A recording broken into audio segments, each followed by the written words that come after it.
2nd and 7. They hand it off to Harris, who goes to the far side. He goes into the end zone untouched. Aiden Harris, the focal point of this Downingtown offense. A 9-yard run for the score, his 4th touchdown of the season. And Downingtown on top early. 1st and 10 at the 49.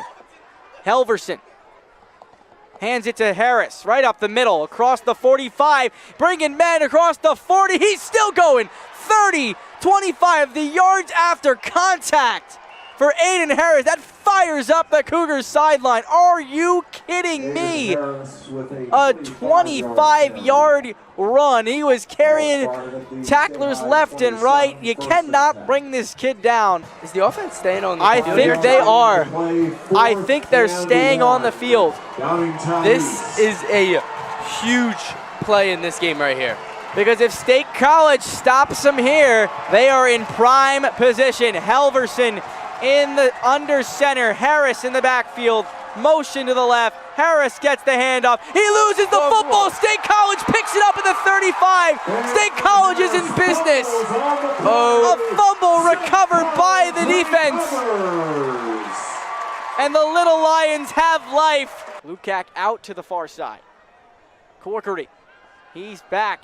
He pumped once, he throws it over the middle, it's Salazar. He's got an entourage. He's gonna go all the way, the 20-15-10-5 touchdown. A big play, 70-yard touchdown catch and run for Ty Salazar.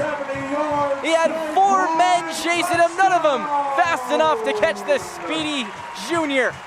I don't know if he's going to have enough time to get it out there. On 2nd down, he does look for Jones. He is double covered, intercepted. Ty Salazar, he's going to take it for 6. Wow. One on offense, one on defense. Ty Salazar, star material for the Little Lions. Eddie Corkery and company coming onto the field. Deontay Sheffy still off. Only 14 offensive plays held here in the 3rd quarter for State College. They're still trailing Downingtown East by a lot as Wilson gets the carry. He stumbles in the backfield. He's taken down. Dimitri Sublis in there on the tackle. A loss of about 2 yards. 2nd down and 12 at the 40. A long 12. Like it happened early in the game, I think this offense is going to need a spark here. They're going to need a big play from one of their key players here. Code out to the far side. Brushwood slot to the far side. Salazar to the near side. Corkery fakes the handoff, tosses it out to the tight end. That's Jake Lukac for a minimal gain. Only a 2.5, 3-yard gain. 3rd down and 9 on the tackle, a gain of 3. 3rd and 9 at the 42.5-yard line.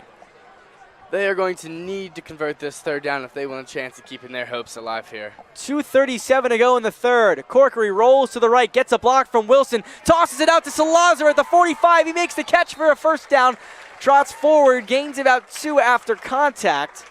That will be about a 15, 16-yard gain.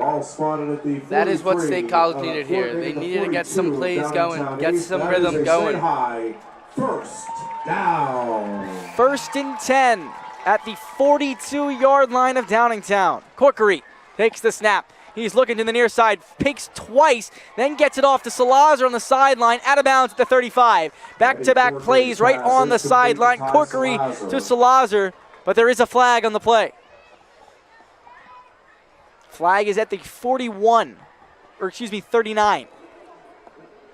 Holding on the offense. 10-yard penalty from previous spot, 1st down. That is State College's 7th penalty of the game. Not good numbers. Both teams, as you recorded, have 7, Dylan, but State Colleges have come in a lot more crucial spots.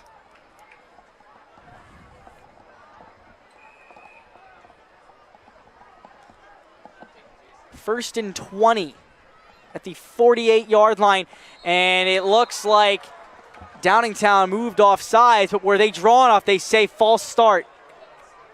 Now we saw a Cougar jump off sides for a moment, but it looks like they were drawn off. Back-to-back plays with a penalty. They'll back them up 5 more yards. They call the false start on Colin Dardis. 1st and 25 at the 43-yard line in their own territory once again. Wilson to the right of Corkery, 2 receivers to the left, 1 to the right. Salazar out wide to the near side. Play action pass. Corkery fires over the middle. Brushwood makes the catch at the 38-yard line. He's tackled down. It'll be 2nd down and 8 now for the Little Lions. Spotted at the 39-yard line. Cooper Brushwood over the middle, a leaping reception. That is what State College needed here, and they have to keep it going if they want a chance to get back into this game here. 2nd and 7, State College going with the hurry up. Corkery motioning Lukac to the near side. Corkery rolling to the right. He's looking for Brushwood. He fires. It is complete to Salazar. Across the 30, down to about the 27-yard line.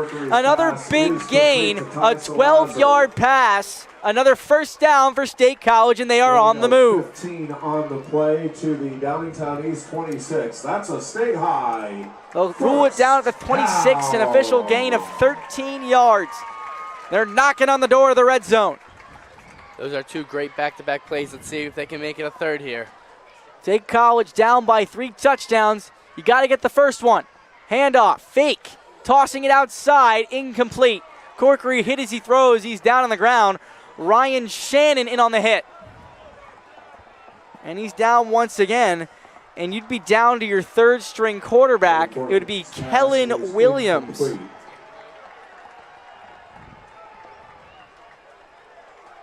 Corkery is wincing in pain, but he is still on the field. He's favoring his legs. Hands were on his knees. 2nd down and 10 for the Little Lions.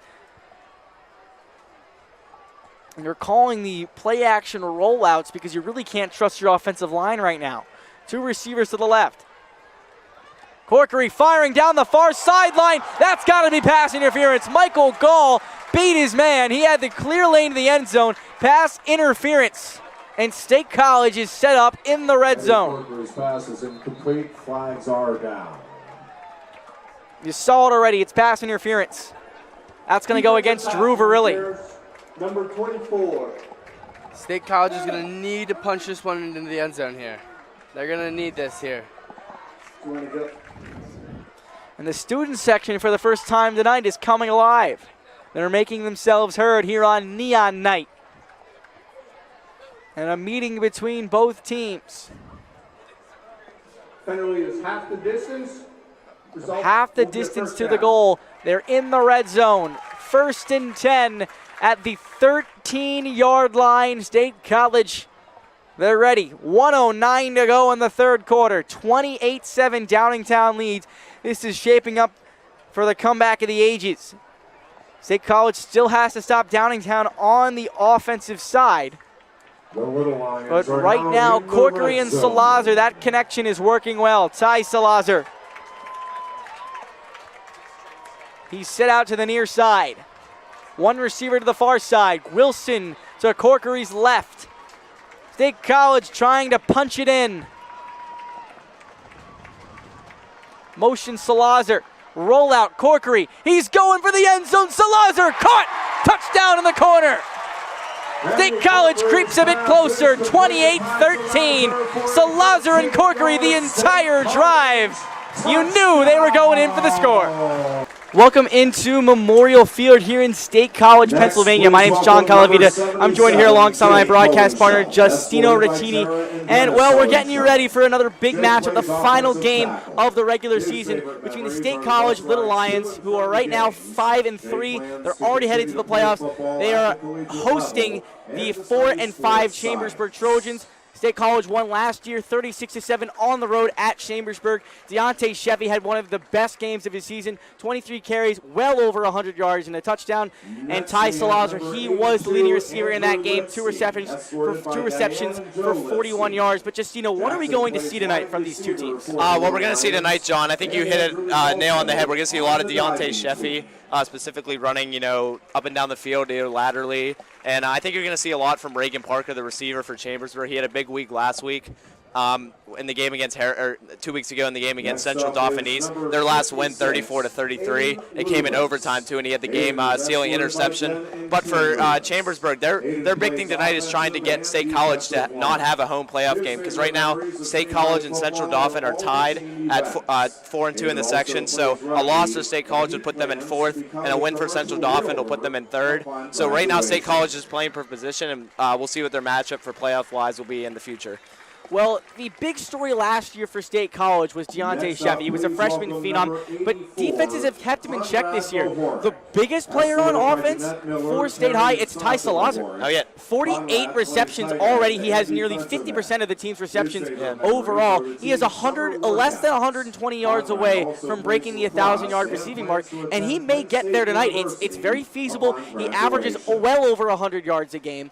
I want to see a lot more from him. He had a 3-touchdown game the last time we were here at State College, but he hasn't really scored much since, only 5 touchdowns receiving. He does have a couple of special teams touchdowns and a couple of defensive touchdowns. He's all over the field, the jack of all trades for this team. Yeah, and for Salazar, he's just been a really good player this year. And remember, they've only played 8 games this year, so they haven't even played a full season. So really, if they played that one game that was canceled due to weather delay in Hollidaysburg, he might already be at 1,000 yards this year. He's been a great player overall, and like you said, the only touchdown they've had in the past 2 weeks was Salazar's pick 6 against Cumberland Valley last week. So he's going to be a big part of the offense and a big part of the defense tonight. Well, he is going to have to get past a Chambersburg defense that did allow 60 points last week to Harrisburg. The Cougars, they're having a marvelous season. They're 8-0 right now. They're just playing spectacular. And the thing that works with Chambersburg's defense is they play with only 3 defensive backs. They play with 2 corners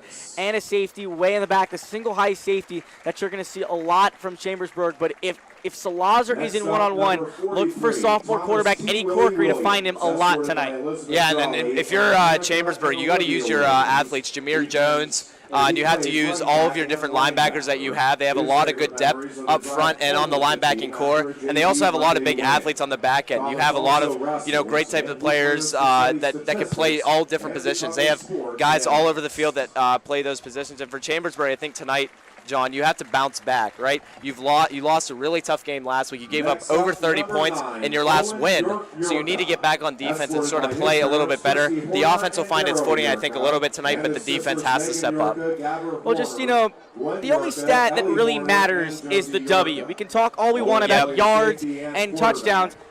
State College and Chambersburg have played every single year since 2004. That was before you were born. Yeah, it was. State College has won every single matchup since 2004. And this team, they've been on a roll. Chambersburg had a really tough season last year. They're going to play State College tough tonight. They want this win. They want to go 500. Yeah. But we've been hearing a lot all over social media, all over the internet, about the Roman Empire. Yep. Well, we can kind of equate it to this game. You got the Trojans over there, the gladiators, if you will, in the Coliseum. And on the other side, you got Lions and the Trojans. Well, they're going to use their whips, try to fend them off. But I don't know how successful they're going to be tonight, Justin. Yeah, I don't know how successful they're going to be tonight, John. Coming in here, trying to get to 500, I think this is a great win you can have to build momentum into the next season. Last year, you weren't 500, you were 3-7. This year, you have a potential to go 5-5 and spoil a senior night here at State College in a game that has not really playoff implications, but implications that could affect the seeding, like I mentioned earlier, for State College. So your analogy of the Roman Empire was good, and I think it'll be put in play tonight. Well, Chambersburg, they're playing for pride. State College, they want a higher seed. They want a home playoff game. Let's see what they can do as we head into the break. We're going to come right back with State College Little Lions versus the Chambersburg Trojans here on Friday Night Lights Football. We'll be right back. This is Justina Vicini. I'm John Colavita. We'll see you right back on CNET.